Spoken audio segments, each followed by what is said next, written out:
Melati kuntum, tumbuh melata, sayang merpah di pohon cemara. Assalamualaikum, mulanya kata, saya sembah pembuka bicara. Nama diberi Nur Raihan binti Marzuki, berumur 12 tahun. Saya dari Sekolah Kembasaan Penang Pak Yong. Kod sekolah DBA 6327. Memulakan bicara. Apa khabar kawan-kawan?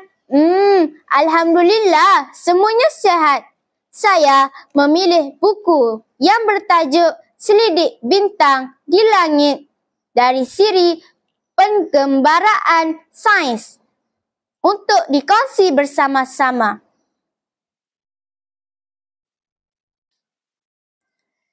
Siri Penggembaraan Sains ini mempunyai 8 siri semuanya.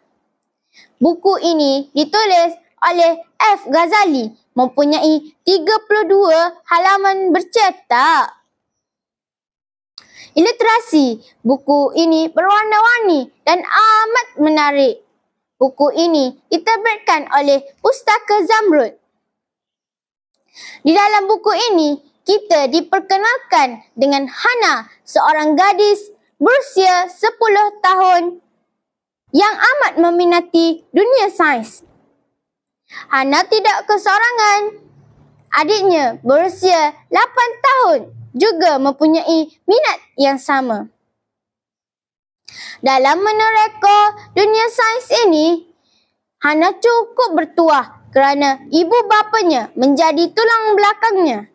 Mereka menyediakan kemah di belakang halaman rumah untuk memberi peluang Hana, adiknya dan 2 orang sepupunya bermalam di bawah langit yang bergemerlapan. Di suasana malam itu, ibunya memainkan peranan menceritakan tentang sains ini. Dalam buku Selidik Bintang Sains ini, kita beroleh pengetahuan tentang bulan dan bintang. Bulan kelihatan seperti mengeluarkan cahaya yang terang. Tetapi sebenarnya, bulan memantulkan cahaya dari matahari.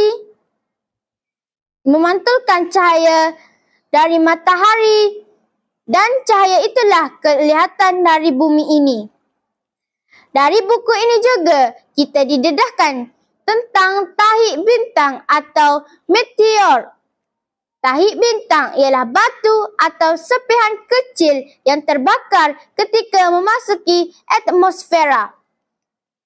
Bintang yang gemerlapan di langit ialah objek berbentuk spera besar dan bergas yang mengeluarkan cahaya dan haba. Kita juga belajar tentang sistem solar yang terdiri daripada matahari dan 8 buah planet yang berorbit di sekeliling matahari. Planet tersebut ialah Utarid, Zuhrah, Bumi, Marish, Mushtari, Zuhal, Uranus dan Neptun. Sisipan soalan di akhir buku ini menguji kefahaman kita tentang buku yang kita baca. Gaya bahasa yang digunakan sangat mudah difahami. Kesimpulannya, buku ini bagi saya sangat bermanfaat dan kita belajar tentang sains secara santai tetapi berpengetahuan. Sekian, terima kasih.